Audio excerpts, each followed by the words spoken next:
सभी को मेरा सादर नमस्कार। मेरा नाम है अनुभव द्विवेदी। मैंने यूजीसी नेट की परीक्षा में सफलता प्राप्त की है। अपनी स्ट्रेटजी को शेयर करने से पहले मैं अपने माता पिता, मामा मम्मी और अपने गुरुजनों के जो आशीष हैं उनको मैं नमन करना चाहूँगा। और जो भी बुंदेलखंड के लोग हैं और जो भी दूर दराज के लोग हैं, क्योंकि मैं बुंदेलखंड से बिलोंग करता हूँ तो स्पेशली मैं नाम लेना चाहूँगा, क्योंकि वहाँ के लोग जानते नहीं यूजीसी नेट की परीक्षा होती क्या है और ऐसे एग्जामिनेशन जो राष्ट्रीय स्तर पे होते हैं जो आपकी क्वालिफिकेशन को उच्चतम लेवल पर ले जाते हैं।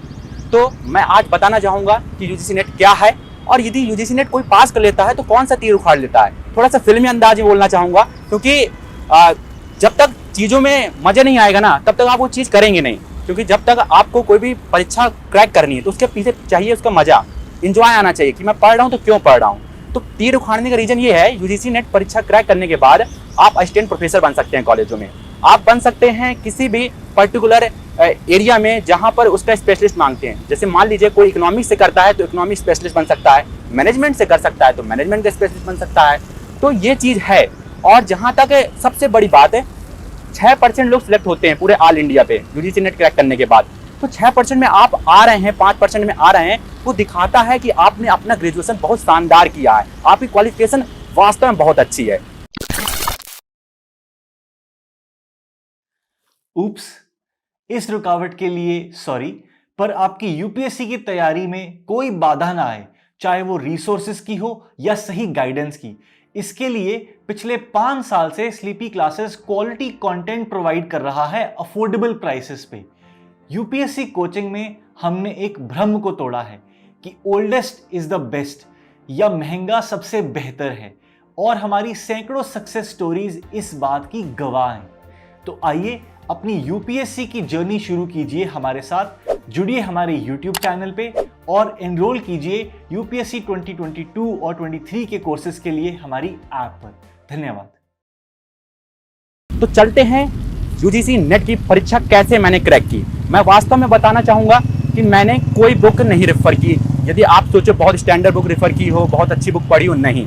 पहले पेपर यूजीसी नेट का जिसमें 50 प्रश्न आते हैं, 10 यूनिट है, उसमें सीधी सी बात है कि जो है टॉपिक वाइज को आप समझिए। पहला आप पूछ रहा है टीचिंग एप्टीट्यूड, दूसरा पूछ रहा है रिसर्च एप्टीट्यूड, फिर आता है मैथ वाले आ जाते हैं, फिर रीजनिंग वाले आते हैं, लास्ट में थोड़ा जनरल वाले नॉलेज क्वेश्चन पूछ लेते हैं। तो पहला वाला यूनिट क्या है? Teaching aptitude. जैसे मान लीजिए टीचर्स के एप्टीट्यूड को जानना है कि वास्तव में पढ़ा पाएगा कि नहीं पढ़ा पाएगा। इसको दिक्कत तो नहीं होती कि जैसे मान लीजिए आप बहुत सारे चैनल है यूट्यूब में टीचिंग पढ़ाने वाले, वो यदि वन वर्ड में पढ़ाते हैं इस तरह, तो हाँ बस अपना एक लेवल पे पढ़ाने लगते हैं। जैसे आप किसी भी पैनल में पढ़ा रहे हैं या आप ग्रुप डिस्कशन करके पढ़ा रहे हैं तो वहाँ पर क्या होता है, इंटरेक्शन होता है, एक दूसरे से बात करते हैं। तो किस लेवल पे कैसा एप्टीट्यूड आपका है तो वो दिखाता है आपका टीचिंग एप्टीट्यूड।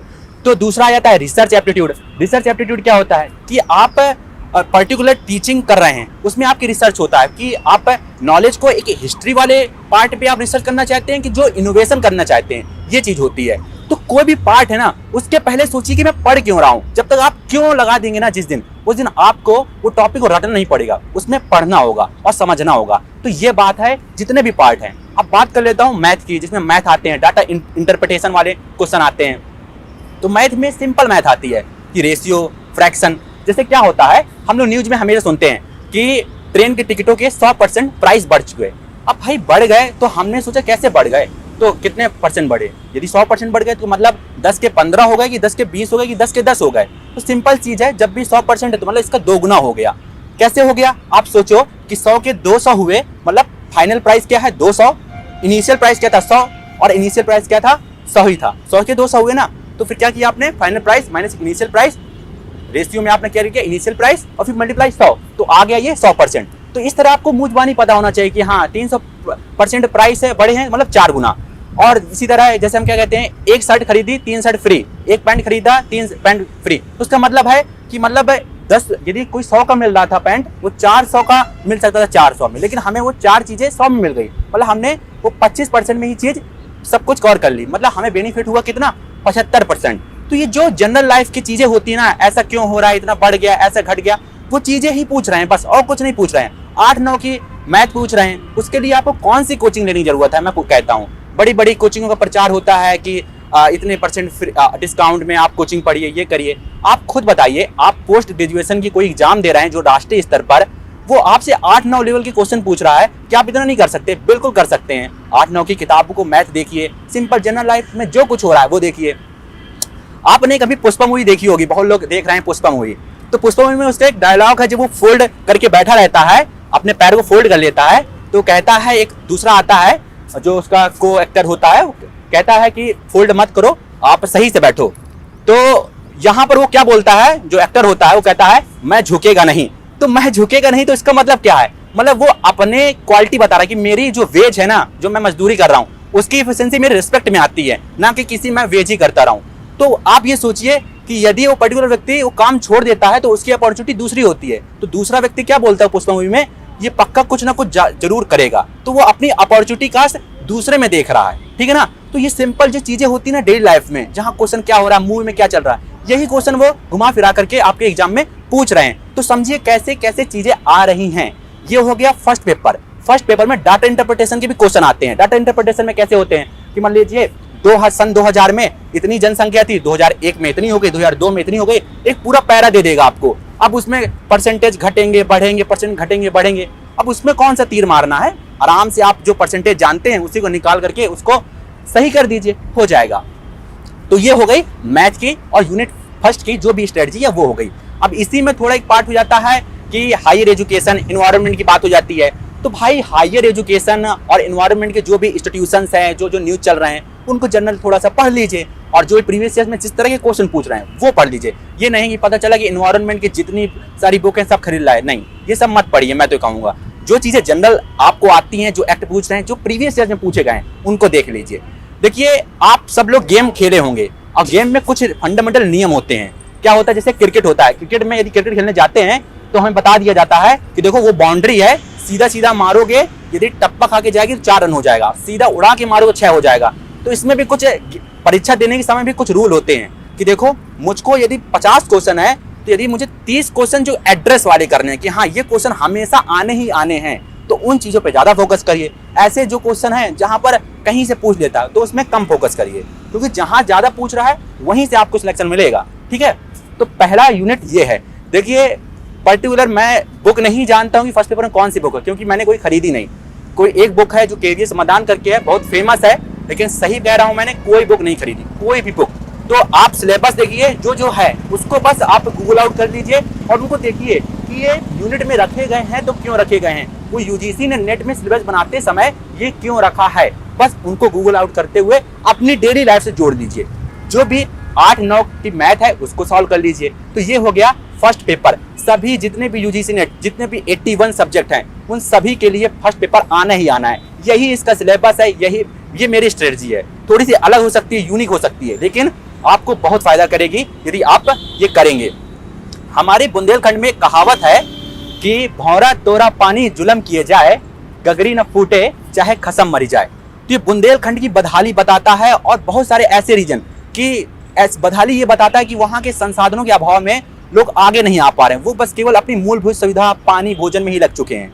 तो मैं कहूँगा जो भी दूर दराज के लोग हैं, जो यूजीसी नेट नहीं जानते और जो भी राष्ट्रीय स्तर के एग्जाम नहीं जानते हैं, उन्हें ये जानना चाहिए, जिससे जान करके वो जब क्लियर करेंगे तो उनकी जो अंदर की क्वालिफिकेशन है ना वो उभर के आएगी कि हाँ हमने इस एग्जामिनेशन को क्रैक किया है। तो मैं सबसे कहूँगा एग्जामिनेशन क्रैक करिए, बड़ा सिंपल होता है, और कोई भी जिस गाइडेंस मिल सकती है तो लीजिए, नहीं मिल सकती है तो ये डीकेटी का चैनल है, उसमें बहुत सारे स्ट्रेटजी बनी हुई हैं, उसमें आप देखिए और बहुत फायदा करेगी।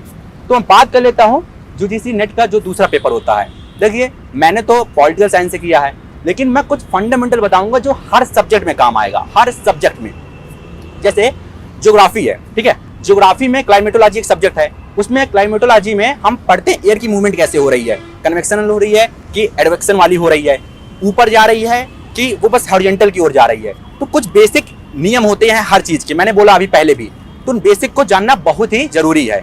तो जब आप बेसिक पढ़ लोगे, कॉन्सेप्ट क्लियर हो जाएंगे जिस दिन, तो उसके बाद क्या होता है, कभी भी वीडियो देखते हैं ना, तो जब कमेंट लिखता है तो कमेंट क्या लिखता है, या तो प्रेज में लिखेगा कि हाँ बहुत अच्छा किया, वेरी गुड भाई, और या तो उसमें मजा नहीं आएगा तो लिख देगा भाई यार मजा नहीं थी इसमें, अच्छा नहीं लगा मुझको।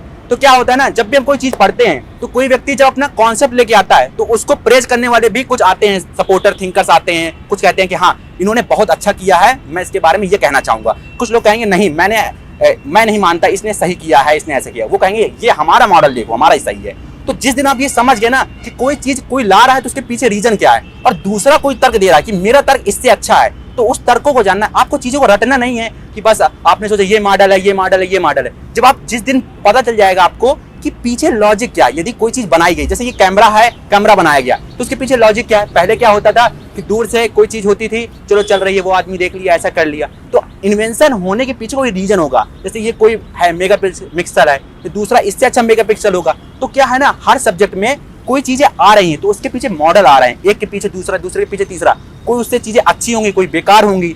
तो जिस दिन आप इन चीजों को समझने लगे ना, सब्जेक्टों के पीछे क्या रीजन है, क्या कौन सा मॉडल है, किस संदर्भ में आया, कैसे नहीं आया, तो ये बात मैं कर रहा हूँ फंडामेंटल चीजें। तो बात कर लूँ मैं अपने सब्जेक्ट की, पॉलिटिकल साइंस की। तो पॉलिटिकल साइंस में देखिए बहुत सारे आप कह सकते हो कि यूनिट हैं, ठीक है। जैसे कि आप देखोगे तो फॉरेन पॉलिसी है, ठीक है। उसके बाद आपका इधर साइड से आप देखोगे इंडियन वाला पॉलिटिकल थॉट हो गया, वेस्टर्न पॉलिटिकल थॉट हो गया, ग्लोबलाइजेशन ऑफ वर्ल्ड पॉलिटिक्स वाले हो गया, ठीक है। तो इस चैनल में बहुत सारी स्ट्रेटजीज पड़ी हुई हैं, कौन से किसने बुक रिफर की। मेरा अभी पीजी अपीयर चल रहा है, ठीक है, मेरा अभी पीजी कंप्लीट नहीं हुआ। इसका मतलब आप समझ सकते हैं, तो मैंने बहुत ज़्यादा डीप स्टडी नहीं की है, ठीक है। मैं इग्नू से कर रहा हूँ, कोई बड़े कॉलेज से नहीं कर रहा हूँ कि मैंने बहुत बड़े कॉलेज से बहुत अच्छी स्टडी की है और फिर एग्जामिनेशन क्लियर किया है। तो जितने भी दूर दराज के लोग हैं समझ सकते हैं कि जब ये बंदा बिना डीप स्टडी पढ़े हुए इस एग्जामिनेशन को क्रैक कर सकता है, तो यार हम भी क्रैक कर सकते हैं, कोई भी क्रैक कर सकता है, ठीक है ना, ये बताना चाहूँगा। तो जो भी आपने बेसिक पढ़ा है ग्रेजुएशन में, उसको शानदार पढ़िए। वही बुक है जो 60-70% वहाँ से क्वेश्चन आने हैं, 20-30% हाई लेवल के हर एग्जाम आते हैं। लेकिन यदि 60-70% यदि आपने सही कर दिया, आपका सिलेक्शन हो जाएगा। तो मेरी ये चीज़ें मेन कहने वाली हैं। और जो भी पॉलिटिकल साइंस में चीज़ें हैं, उन पॉलिटिकल साइंस को आप कैटेगराइज कर लीजिए। जैसे कि फॉरेन पॉलिसी में है, तो फॉरेन पॉलिसी में क्या है, जैसे इंडिया की फॉरेन पॉलिसी हमारे जो नेबर्स में है, बांग्लादेश हो गया, पाकिस्तान हो गया, भूटान हो गया, नेपाल हो गया, वहाँ कौन कौन से हमने ऑर्गेनाइजेशन है, जैसे कि आप देख लीजिए जो भी ऑर्गेनाइजेशन, सार्क हो गया, एशियन हो गया, ठीक है। तो इस ऑर्गेनाइजेशन में कितने मेंबर हैं, कैसे वर्क कर रहा है, तो बस इतना जानना है। इसमें किस पर्टिकुलर थिंकर्स ने कौन सी किताब लिखी है। तो जो मेन ऑर्गेनाइजेशन है, ये नहीं कि आपने रैंडम सब कुछ पढ़ने लगे, ठीक है। तो यूनाइटेड नेशन है, बहुत इंपॉर्टेंट है। तो यूनाइटेड नेशन के कौन से कन्वेंशन है जो इंपॉर्टेंट है। इस समय आप देख रहे हैं यूक्रेन और रसिया चल रहा है, ठीक है। तो आप देखिए यूनाइटेड नेशन कैसे अपने अपने प्रस्ताव लेके आ रहा है, कैसे लोगों को, जितने भी कंट्री के लोग हैं वो कह रहे हैं कि रसिया का समर्थन नहीं करना चाहते, कुछ लोग समर्थन करना चाहते हैं। तो कौन सा प्रोविजन है, कौन सा कन्वेंशन है, ये चीज़ जानिए जो न्यूज में चल रही है, ठीक है ना। और जो भी चीज़ें हैं इस डिकेटी में बहुत सारी स्ट्रेटजी शेयर हो चुकी हैं। तो बुंदेलखंड का नाम मैं बार बार क्यों ले रहा हूँ, उसके पीछे रीजन यही है कि वहाँ की लिटरेसी रेट हायर एजुकेशन में बहुत ही कम है। और मैं चाहूँगा कि वहाँ के लोग और जहाँ के भी लोग, जहाँ की लिटरेसी रेट कम है, जहाँ के लोग प्रोफेसर और जैसी पोस्टें नहीं देख पाते या समझ पाते कि क्या होते हैं, कैसे बनते हैं, तो इस चीज़ को समझिए, फंडामेंटल समझिए। किसी एग्जामिनेशन क्रैक करने के लिए मैं बहुत बड़े कॉलेज से नहीं पढ़ा हुआ हूँ, नहीं पढ़ रहा हूँ। और सिंपल सी बात है, फंडामेंटल जिस दिन जान जाएंगे कोई भी एग्जामिनेशन आप क्रैक कर सकते हैं। तो सभी को मेरा धन्यवाद, और कि आप सब लोग इस वीडियो को देखें, समझें, और जो भी चीज़ें आप समझ सकते हो उस चीज़ को लीजिए और शेयर कर दिए। और मेरा लास्ट में मैं डीकेटी को मैं धन्यवाद कहना चाहूँगा कि उन्होंने ये मंच मुझे दिया और अपने जो भी सुझाव है उसको शेयर करने का मौका दिया।